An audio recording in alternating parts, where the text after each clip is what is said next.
The stars are burning and the moon is shining bright. The world is turning underneath this canopy of night. A lot of people say it was perhaps the most commercial album, but I certainly didn't sit down and think of that. It was just whatever songs happened at the time. I'd gone through a divorce, and some of the songs had a little bit of that in them. But I'd also got a new relationship going on, and that came out in some of the songwriting as well.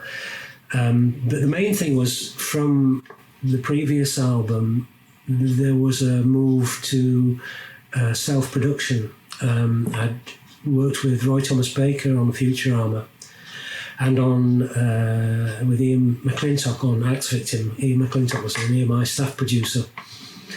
And I just felt that it was perhaps time to have a go at producing an album myself.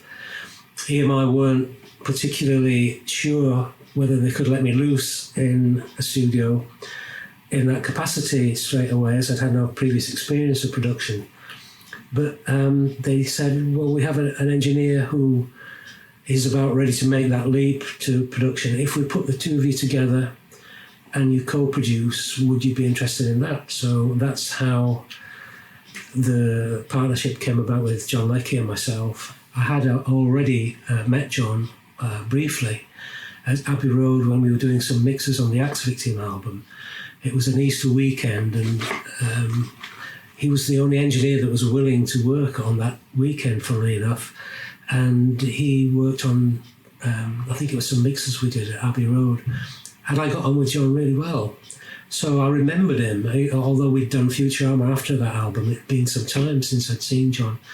When EMI suggested that the two of us work together, we met up and had lunch and got on fine, and decided we could do it between us.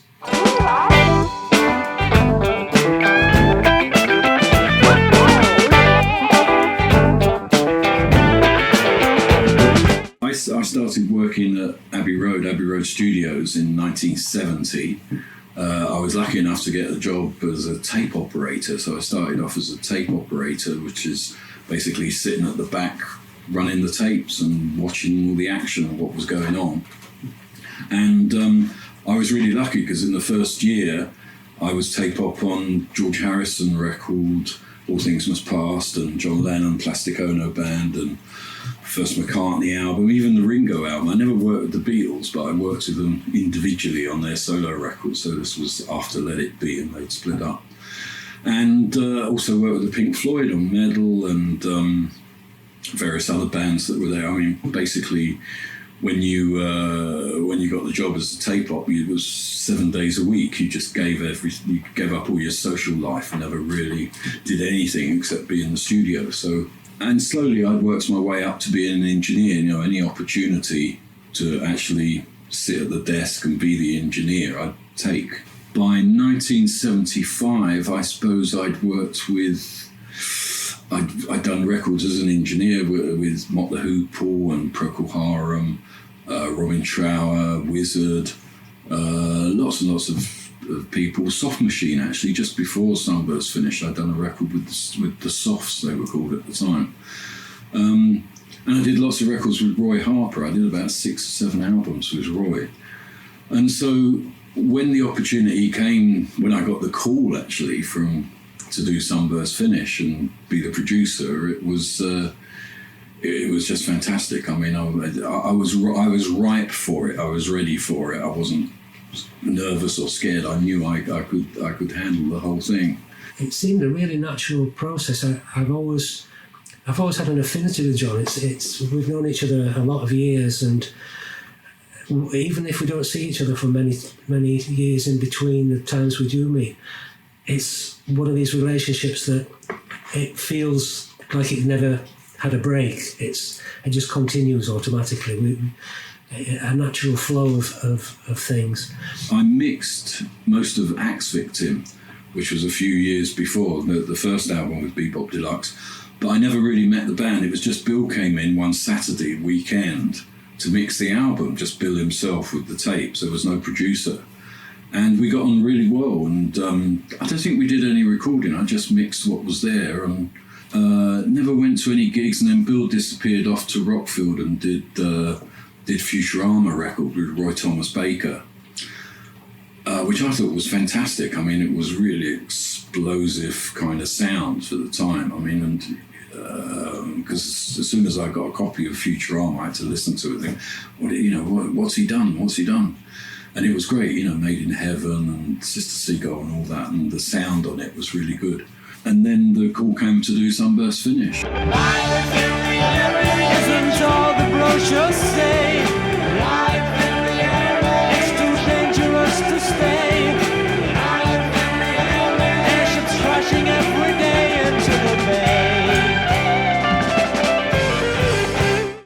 Well, working in Abbey Road was something that was suggested by the record company. Obviously, the EMI owned the studio at that time, and it was the go-to place for major bands that they had signed.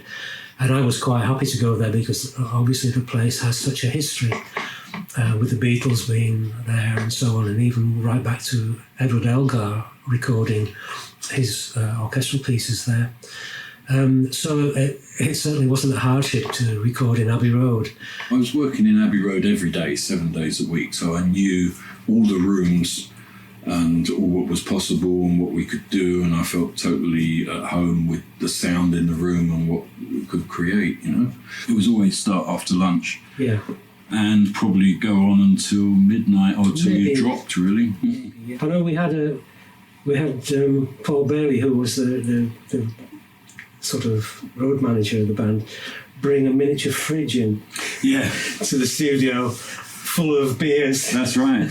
You got to remember at Abbey Road this time, it was very much like factory rules. So, for instance, you couldn't get a cup of tea. In fact, there was no food available. I mean, There was lunch. There was no restaurant or bar. No.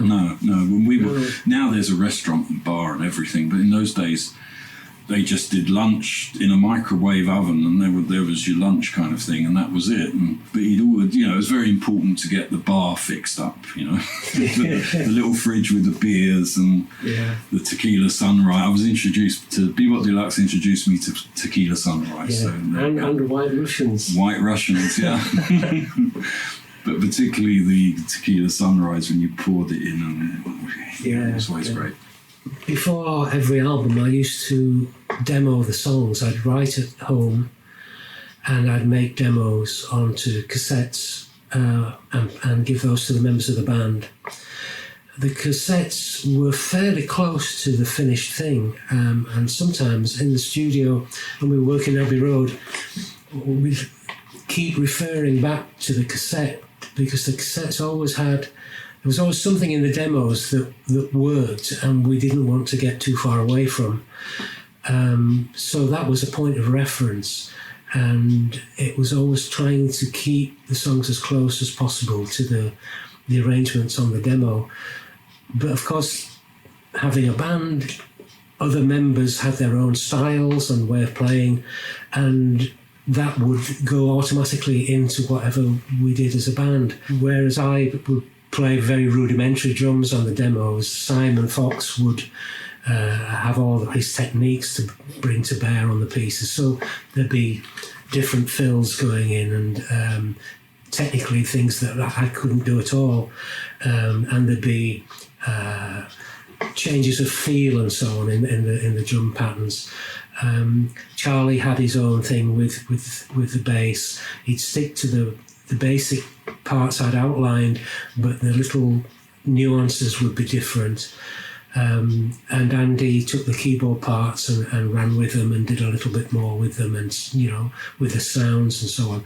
So that whilst the demos were the foundation of all those songs, and if you heard the demos, you would instantly recognise the songs, but the final polish was put together in the studio with all these subtle additions from the guys in the band, and with the actual recording process itself, which the sound was polished and brought to a more of a focus.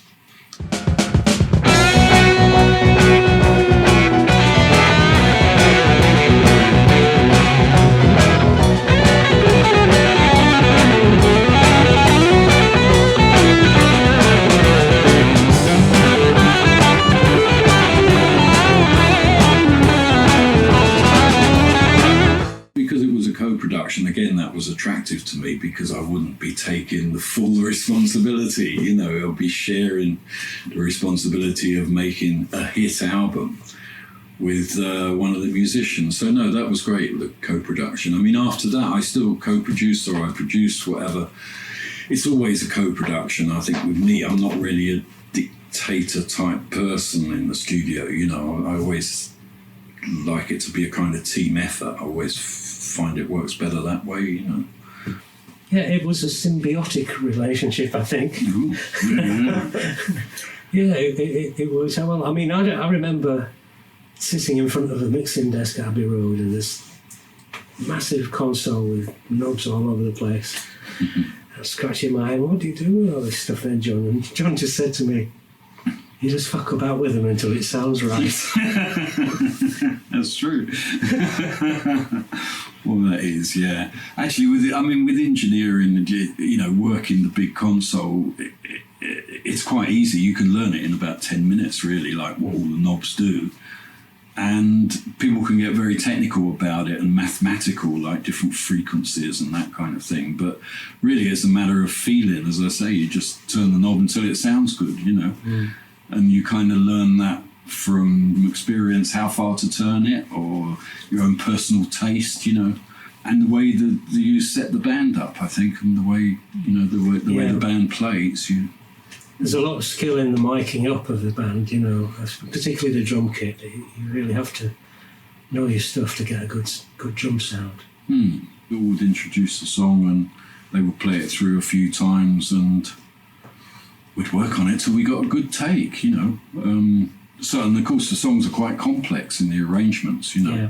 So yeah, it's whatever it takes. I mean, some songs you'll get right first or second go, and some you would really slog at to whatever it takes, 34 attempts before you get a good one. And sometimes we edit the multi-track tape, so, you know, if you've got a good section, first part or a section, or you messed up the middle 8 or something, you could edit it in and that kind of thing. And you've got to remember, at this time there was no computers, it was all done on tape, and there was no click track. I mean, nowadays bands play along to a metronome click, and we'd never dream of doing that, really. I mean, if the band couldn't play in time, you get a different drummer in or something, or you go back to rehearse. That's the whole point of having musicians, great musicians, is that they all play well together, and you don't need no mechanical. Yeah. The other thing, there was no digital processors either. In fact, there were no processors at Visioning when we started working on this stuff. If you wanted echo, you had to run tape and tape delay. And reverb, we used Abbey Road's chamber. That's right, yeah. And that was about all that was available. Yeah, it was just reverb plates, these big metal plates that you can kind of dampen to make longer or shorter. Or an actual room was a chamber with a loudspeaker and a microphone, like a tiled room, and you'd send whatever the voice, the guitar to that, or you'd run tapes or anything. You'd basically use anything you could to make it sound good, to manipulate it. Yeah. You know? I remember the first harmonisers coming out, I think at the back end of when we... Yeah. I think we might have used that on Drastic Plastic or something like that, but they were new and amazing. Yeah, the idea of turning a knob and the pitch changed when at higher and lower. Yeah. That was just like magic. You know, a lot of these. It was great that we worked in those years and saw that development. I mean, when I first started at Abbey Road, it was 8-track. Most of it was 4-track, really. And I remember as well the first automated desk. That's right, Nicam, yeah. And the actual computer unit that was driving it was in a cupboard down the corridor. That's right. And we were doing things, moving the faders, and it at one point it just got, I'm sure that's not what we've done. We've not put that information into it. So we turned it off and just did it all manually like we've done. Yeah, that's what most people did, yeah, because the computer thing in those days is so unreliable, really. Yeah, it just wasn't reliable enough. Without love, we are like ships in the night. Without love, sailing our souls down the river, sailing away and forever on adventurous blue.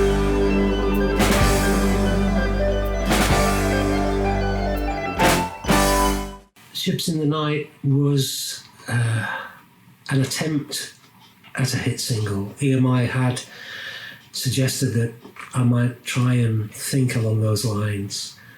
And to be honest, I did write it almost slightly tongue-in-cheek. It was deliberately aimed in the direction of a single, but I wasn't really sure if it was what would be chosen as a single at the time. As it happened, it was, and I think it's no secret that it's not my most favourite Be Bop Deluxe track. I mean, I don't dislike it intensely or anything like that, but because it was done with a deliberate end in mind, rather than the other songs, which were songs for their own sake, it feels a little uncomfortable in some ways for me. I can remember sitting and working out the basic part on a Wurlitzer electric piano I had at home, and it didn't take long. I think it was written fairly quickly, and the title was the first thing that I had, and that kind of suggested the rest of the lyric. But I don't think it was a hard thing to write. It was probably too easy a thing to write, but it's what it is. It definitely helped bring the band to a wider audience and led people from the single to the album, which was, I could see the sense in that, because it helped to get the rest of the tracks across to people and a bigger picture of what the band was about, rather than entirely just that single. One of the things we did on that song was we moved the drum kit. I mean, when you listen to it, you can hear there's a room sound on the drums, particularly like the snare drum, which is great. Completely different drum sound to the rest of the record, really. And that was actually recorded in Studio 3. Studio 3 in Abbey Road was quite a dead room. There was a lino area, so the studio itself was carpeted with low ceiling, quite dead. But the room at the back was lino and quite small and quite short reverb, like clattery sort of sound. And that's the sound of the drums there. And we recorded the drums out the back of the room. I remember that. And the other thing about this record is that it was actually recorded in all 3 studios at Abbey Road. It wasn't just in 2 or 3, it was even Studio 1. So the track Sleep That Burns was recorded in the big classical studio, Studio 1. Why? I don't know. It's probably because the others were booked. You know, we wanted a book 5 days, and on Thursday you can't, but you can go into Studio 1. So we'll probably have to carry all the gear from Studio 2 and set it up in Studio 1. And if you hear that track, you know, Studio 1's got a 4-second delay. It's a big classical orchestral room. So you hit the drums, you know, it really explodes and goes on forever. But somehow we managed to control it, you know.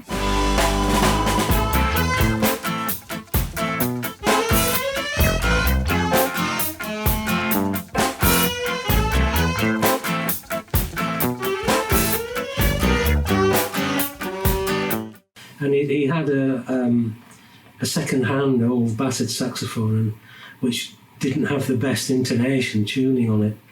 So the sax solo is slightly flat in places, which... A lot of dropping in, dropping in note for note kind of thing.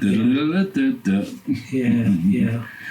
I do realise now that I had thrown him in the deep end and was a little unforgiving in some ways. I feel sort of bad about it now, actually. But You shouted at him. Bill, it's okay. It's not out of tune. Yes, it is. Yes, it is. So yeah, but it's what it is. And in a way, it's a quirky little solo on the end, you know, and it adds to it. It's great. Any charm it's got. You know? It's a happy song. We're always trying to make everything fantastic. I mean, that's part of the job, really. Is just make everything you record sound fantastic. Yeah. Flying to the sky, searching for a silver lining, hoping that the clouds I'm climbing are hiding rain. Crying to the Sky definitely had a personal aspect in that it was tied in with some of the problems I was going through due to my divorce. There was a lot of to and fro with lawyers and that kind of thing, and it was a difficult time for me, I suppose. And Crying to the Sky emerged, lyrically at least, from that experience. The music was really based on an idea I had of wanting to do something that made a nod towards Jimi Hendrix. I'd always liked the ballad side of Hendrix's writing and wanted the song to have some of that gentleness that Hendrix had in things like May This Be Love and Little Wing. So there was a certain amount of influence from that in the musical side, and some of the sounds on the guitar were meant as a tribute to that Hendrix style. I think the guitar solo came from the emotion of the track. It wasn't a conscious decision to sort of make a vast contrast. It seemed that it required that at that point in time. The song, as I mentioned before, was partly inspired by a divorce situation I'd gone through and the legal ramifications around it, and which had caused me a certain amount of difficulty. So it was about overcoming those kind of bad things, but I'd written it in a way that it could be interpreted about anyone's, difficulties and overcoming them. So it was just, when it got to where the solo should be, I remember we had my Carlsberg amplifier right at the back of Studio 2, and mic'd the whole space up, and I just had all the controls flat out, and I stood right at the back with the long cable, because if I stood too close, it would literally just be all feedback and nothing else. And just did it from there through a Univibe pedal I had. And I think there are some alternative takes of that song.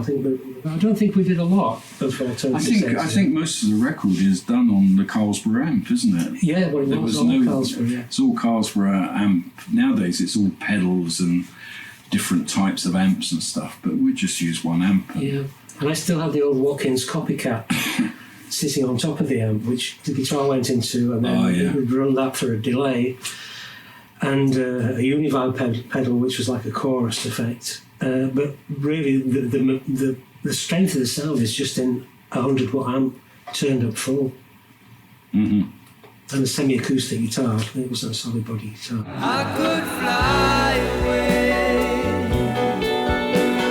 over this river of tears, but I think I'll stay to face all my troubles and fight like a man. I won't fear. Love is near. The other thing that's good, I was just say this, the other thing that's good about that track is Charlie's backing vocals, the harmony, because Charlie was a great singer for backing vocals, and his energy that he put into it. Yeah. But on that track we had a reverse reverb effect on the vocal, where you turn the tape the other way around so that the recorded vocal is actually running backwards, and you feed that signal into a reverb unit or a chamber, and then turn it back round the right way so that the vocal's going the right way, but the reverb is coming before each word of the lyric. So instead of it being after, as it normally is, a reverb tails away after a word's spoken, it comes in from nothing and slopes up to the beginning of the word. And I remember saying to John, I'd got this record that the Beach Boys had just put out called Surf's Up. And there was a track on it called Feel Flows, and we played that Feel. Yeah. I said, how did they do that vocal sound? And they went, I know how to do that. So that's what we did.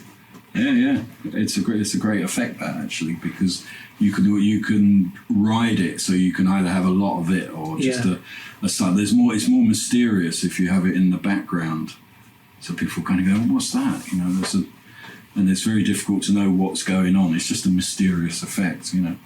And I've used it dozens and dozens of times since. Yeah, now of course you can do it with a plug-in. Just boom, and it's done, you know. But in those days it was always a bit difficult. I think the song is really heartfelt, for one thing, and I think it's two of the best guitar solos I laid down at that time.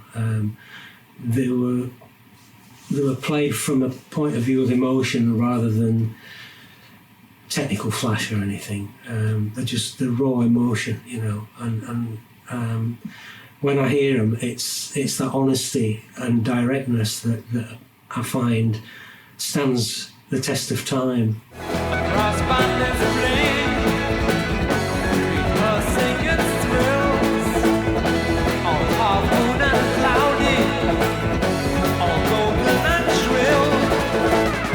Gotta sleep that burns, sleep that burns, gotta sleep that burns all night.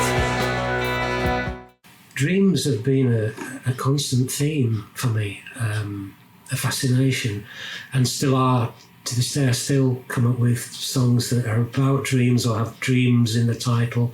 The fascination, I think, is that we spend such a lot of our time asleep and dreaming, and it's like entering another world where things kind of don't quite make sense. It's the surrealism in dreams fascinates me, as it did the surrealist painters, and so I've always drawn on that side of things for inspiration. And in Sunburst Finish there is an element of that. Sleep That Burns has a middle section, which is like where you enter the actual dream and you end up in a cafe. I imagine the person singing the song sitting in a cafe in paradise and various characters around him. And that came from, it wasn't exactly that in the dream, but it was a dream that had a similar kind of feel. So that definitely has a bearing on that song. The whole thing was seen as it was a dream scenario that unfolds and you know, it shifts place, and the section in the middle about the cafe in paradise had a complete change of tempo and rhythm, and then it cuts back into the main song. That was all pre-planned. I'm sitting in a cafe in paradise, naked as a razor, I'm as loaded as a dice. The waitresses all ask me for my price.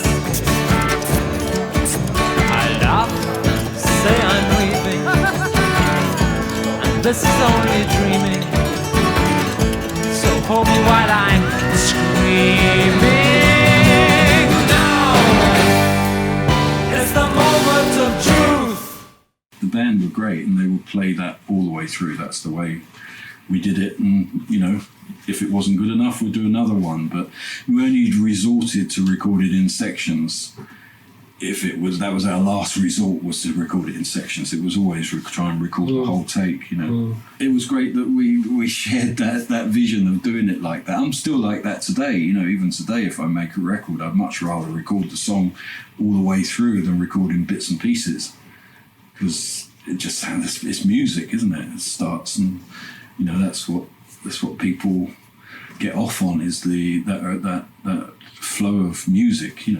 I'm saying even recording up here, I mean, that there is a way to cut and paste pieces and put them together to make up the final song, but I never do that. I always put it in record and I play in real time to the end of it, and if there's a mistake, I'll go back and I'll maybe drop in and correct that mistake, but I try and keep as much of a flow of the whole thing as possible.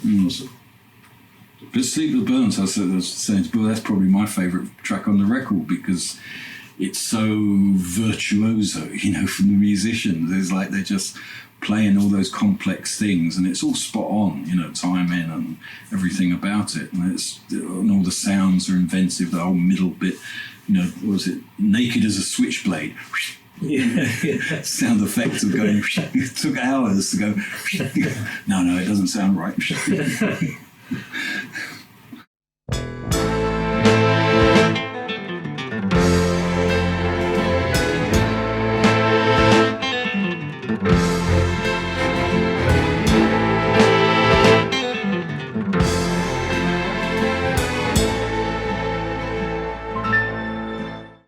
Crystal Gazing definitely had a picture, a filmic thing going on in my mind. When I was really young, I used to be crazy about Peter Pan, of all things, and would imagine myself being able to fly. I think it was because Peter Pan could fly, and I also liked Superman because he could fly, and Marvel Man and all these characters. Flying was a big thing when I was a kid. Flying without aeroplanes, with just yourself. And I used to like that scene in Peter Pan where he and the children are flying over London, and the city is beneath them at night, lit up. So in Crystal Gazing, I imagined what it would be like to drift across a town at night and see into the different houses and past a church with the clock lit up and so on. So that was the starting point for Crystal Gazing, where you're literally travelling over a city or a town at night time and seeing situations happen in different houses, and noting the town hall clock or whatever. That was the scenario I imagined when I began to write that song. The man who wore the heartache that lived on the stairs passed me in the night, whistling memories of you. I stared, too frightened to move, for fear my eyes shone a light. The darkness he drew like a cloak all around his shoulders. On Axe Victim, we did a song called Darkness, which had not just an orchestra, but a sort of operatic choir on. And I was absolutely... I still think that's the best thing on Axe Victim. I love that track. And we also, on Futurama, we got the Grimethorpe, I don't know if it's Grimethorpe Colliery Band. We got a Colliery Band in to do a track called Music in Dreamland. So I wanted to continue with, if I could, have one track with something like that on it. And I remember saying to you about the trumpeter that played the piccolo trumpet on Penny Lane. Can we get him? Yeah. And we got him in to do it. Who did the arrangement for us? It was somebody that... Andrew Powell, Andrew Powell wrote it. Andrew Powell. Because I don't write music, so I couldn't write the thing out, but he took the basic ideas I had, and developed them and wrote them out, and then handed them out to the. And later, Andrew Powell did Kate Bush, did the Kick Inside. The first Kate Bush is all orchestrated by Andrew Powell, but he was an arranger. I'd seen him in the studio working, and you know, I knew he was good.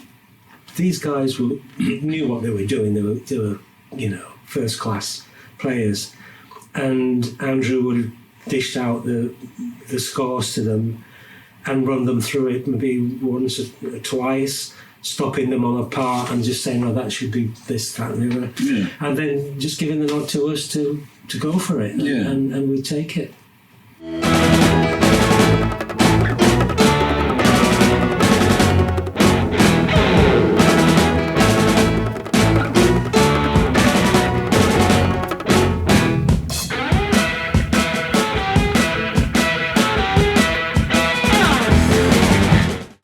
The cover was something that I originally came up with an idea of a hillside in silhouette with a man standing on the top of the hill, the sun setting behind him, and he's holding a guitar vertically by the neck upwards, almost like a road sign or a signal, and the guitar's on fire with the rays of the sun coming from the back. So this was completely in silhouette. So you just see this hillside, the person on top holding the guitar up, and it's blazing away, and the sun is in the back, making the whole thing sort of glow orange.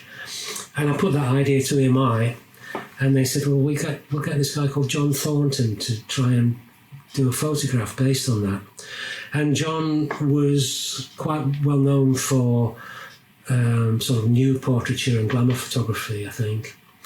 And he then changed the idea slightly and suggested using a nude model holding the guitar.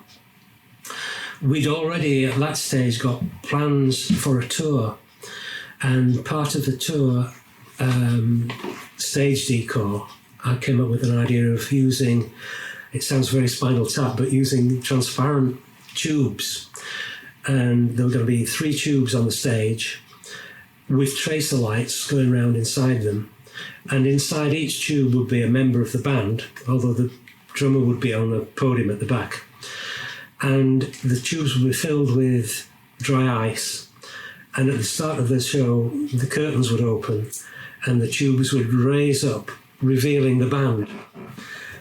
So the tube was actually then incorporated in the photograph that John Thornton took for the cover of the album. So the naked girl was put inside the tube holding the blazing guitar up, and then on the back of the album the band were in the tube. Funnily enough, when we went out on tour, we went out with 3 tubes, and after the first gig 2 of the tubes got destroyed, and we ended up with 1 tube, and all having to cram inside 1 single tube. And there was one incident at a concert we did in Manchester where the proscenium arch, where we've been using for different other theatres, wasn't there. There was no proscenium arch, so we couldn't close curtains to hide the tube from the view of the audience before we started the show. So the road crew found a folding screen in the dressing rooms at the back. So they put the folding screen up in front of this tube and dimmed all the lights so that the tube couldn't be seen, and there was just this screen there. And the idea was that the band came on from the back, and the road crew would hold the tube up for us to get inside, all squash inside the tube, prior to the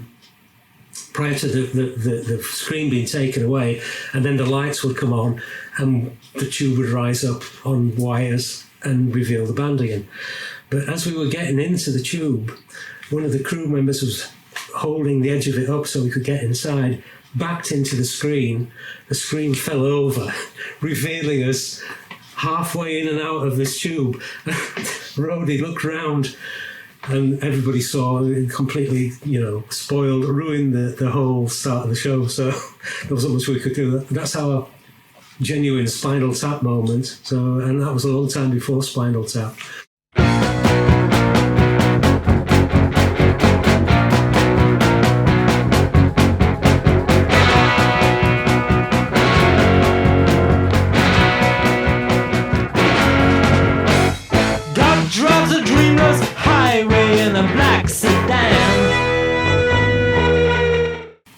think the record company used to, in those days, they used to not put a lot of pressure on your first album or even perhaps your second, but by the third album they were looking to see something start happening, and it did that, didn't it?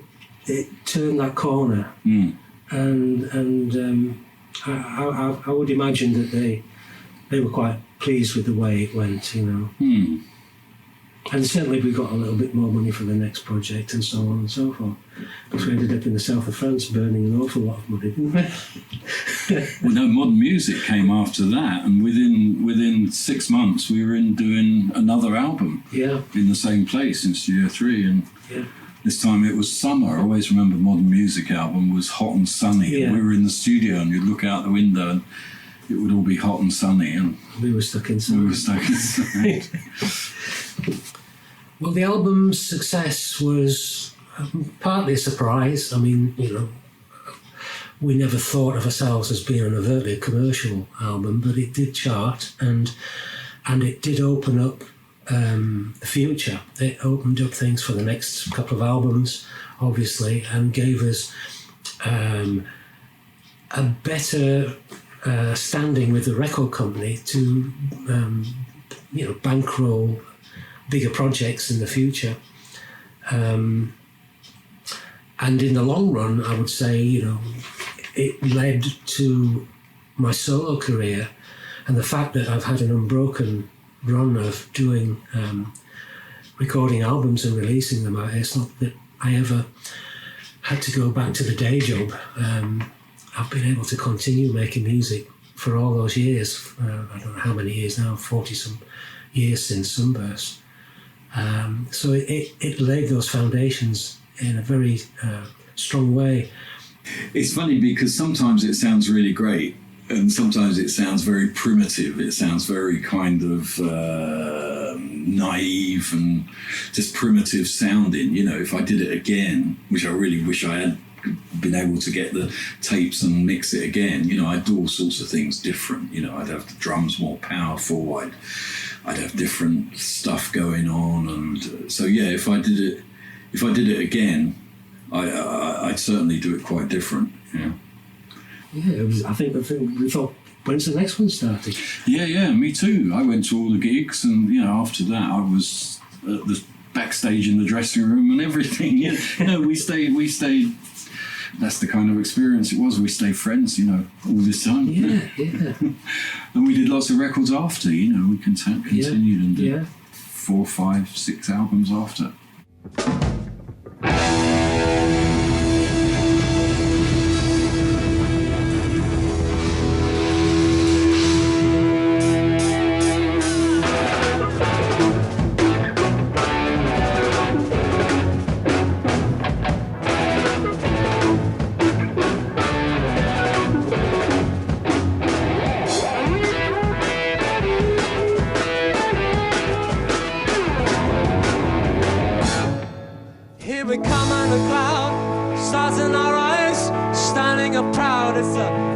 Disguise. So much to give, so much to gain.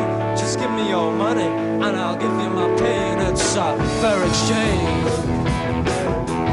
Fair exchange. Tia Maria, she leans on the wall, looks in the mirror and pukes on the floor. Tries to remember the cause of it all. He just gave her a drink, so she gave him a ball. And it's a fair exchange.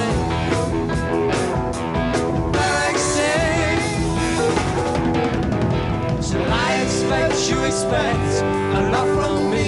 I can feel your burning need. Reissued fantasy, guaranteed to make my young heart beat for you. You best and blues, just you. And the dancing shoes are you. And just sad glad news about your boyfriend Stan. He's a dirty, flirty man. Look out,